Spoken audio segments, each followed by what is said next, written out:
today we're going to do a little shop work. Jacob's out cutting a couple of lawns this morning since we've been to the GIE this week.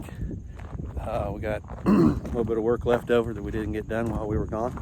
So he's finishing that up.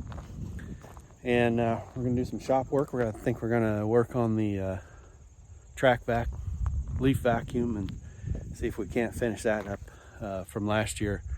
We did a video last year getting that thing running, but we never really figured out the hookup to the deck on the tractor. So I think we're going to figure that out today.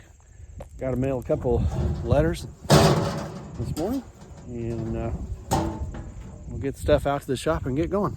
See you then.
Okay, so the plan is to remove the chute that goes onto the deck on the tractor that hooks up to the hose for the TRAC Vac.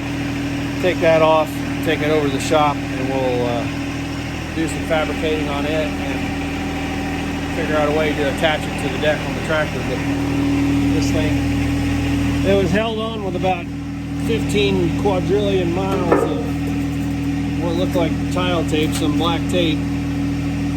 So after wrestling with that, I got it off of there. So we'll drag this over to the shop, get to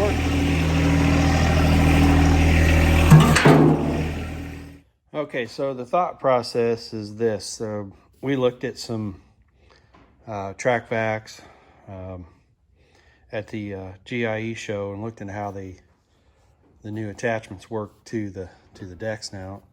Pretty much everybody using some kind of a chute on their deck now, and you know it's required by law. So they've got a little bit different clip system. Not sure exactly how this one worked. It's older. You know, I'm sure there was a chute that's probably, you know, was probably different back then. You know, this is probably 20 years old or so. But at least for John Deere and many others, you know, they're using this kind of hinge setup on this rod. So the new ones, let me see if I can get you an angle here on that camera. So the new ones, they have a metal piece that goes in here that's hooked like this, and basically just goes up underneath this rod and just kind of hooks into it. So what I'm going to do is I think we can reuse this piece here. And it's almost like this piece needs to be upside down. So we might try doing it. It may need to be a little wider though, this way. So like from here to here, maybe something like that. But this has to come off regardless. So it's tack welded on there. So I'll get this cut off of there, and maybe we can reuse it. We'll give it a shot. It's worth a try. It's already bent kind of the way it needs to be bent. If it were upside down, that hook would be up. Have to cut that part of it off, probably. And we got a little bit of repair to do. It looks like got into the blades there a little bit, so we'll clean that up. And then the other thing I'm thinking too is that this is a little, it's a little deep this way. So we'll, once I get this thing cut off of here, we can kind of hold it up there and see how that lines up. We may need to do some more fabrication on this to make it line up with the opening in the deck a little bit better. So we'll check all this out.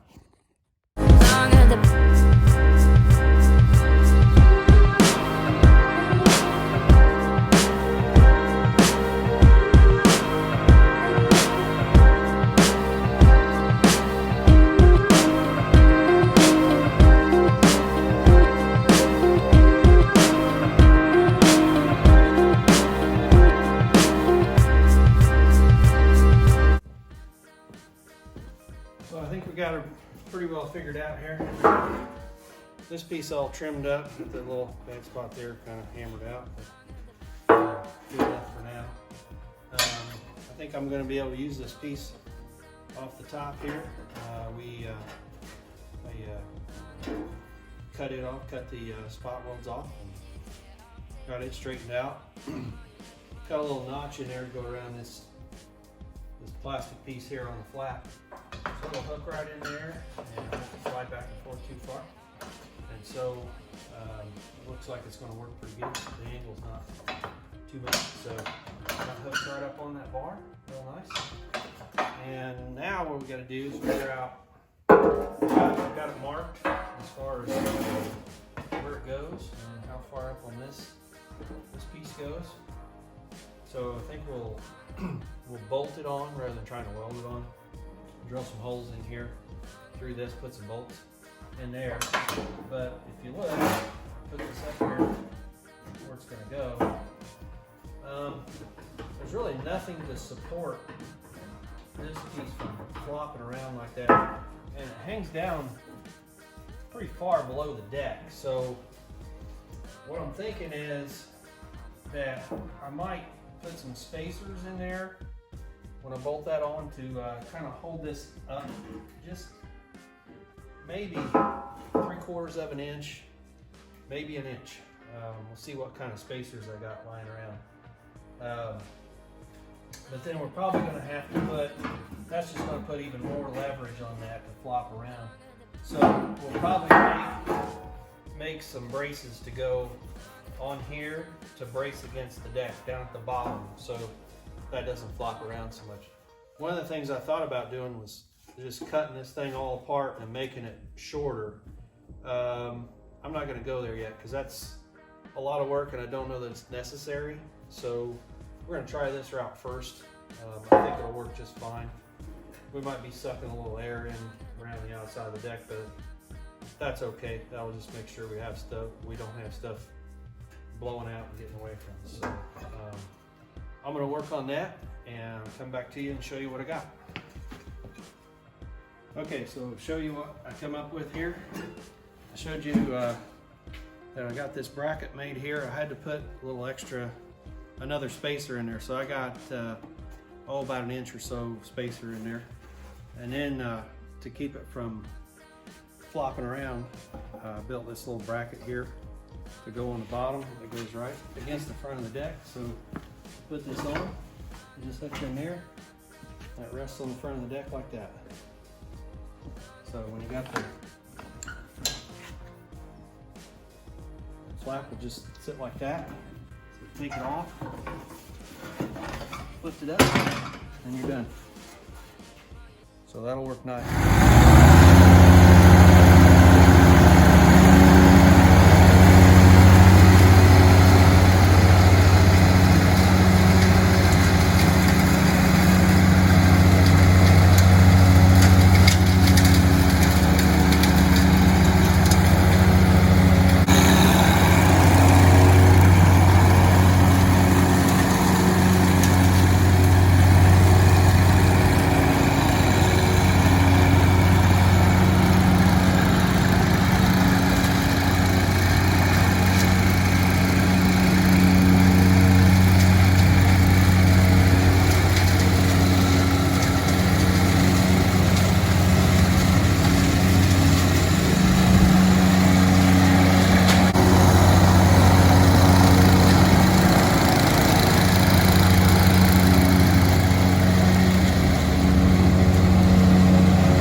it.